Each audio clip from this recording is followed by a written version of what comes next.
मसँग चाहिँ 3000D चाहिँ पहिला थियो होइन, त्यो चाहिँ मैले हटाइसकेको।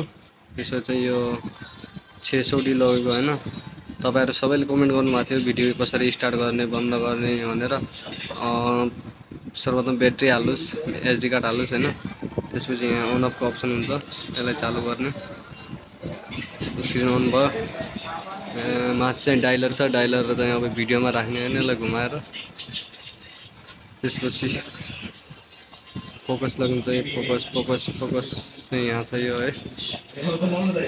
यसरी चाहिँ फोकस हुन्छ, फोकस भएपछि ग्रिन लाइट जल्छ होइन। त्यसपछि चाहिँ भिडियो स्टार्ट गर्ने चाहिँ यहाँ चाहिँ बटन छ होइन, यो बटन चालु गरेपछि यहाँ चाहिँ यस्तो अप्सन आउँछ, भिडियो रेकर्ड हो र आयो मतलब हुँदैछ होइन। त्यसै बन्द गर्नलाई पनि यही बटन चेप्न सक्नुहुन्छ होइन। यस्तो गरेपछि बन्द। त्यसपछि भिडियो हेर्नलाई चाहिँ यहाँ तल यो बटनलाई चाहिँ प्रेस गर्नुहोस्। यसरी चाहिँ फेरि यहाँ बिचमा ओके, यो भिडियो चाहिँ बनेर रेडी छ होइन। यसरी हो भिडियो बन्ने चाहिँ। त्यसै अरू हेर्ने भएपछि यसरी अब यहाँबाट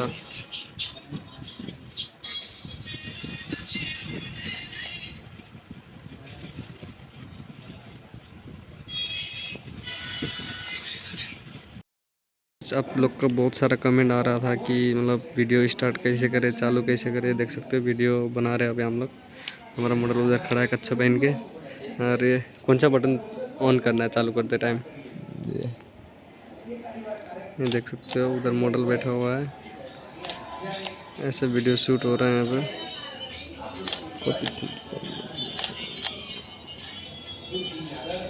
साथीहरु सबैजनाले चाहिँ मेरो युट्युबमा त धेरैले कमेन्ट गर्नुभएको थियो होइन, कसरी अन गर्ने क्यामेरा, त्यसपछि भिडियो सुट गर्दाखेरि कसरी गर्ने भन्नुहुन्थ्यो। यहाँ चाहिँ देख्न सक्नुहुन्छ क्यामेरा चाहिँ भिडियो मोडमा छ, मोडल त सामने बसिरहेछ।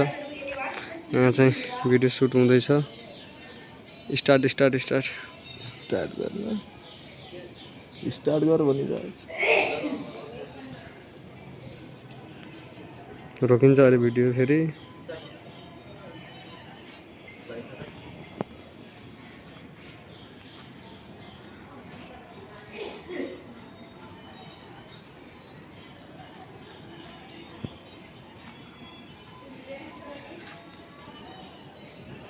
क्वालिटी देख सकते हो, अभी धूप है तो इसके लिए नहीं दिख रहा है, अंधेरा अंधेरा अंधेरा है।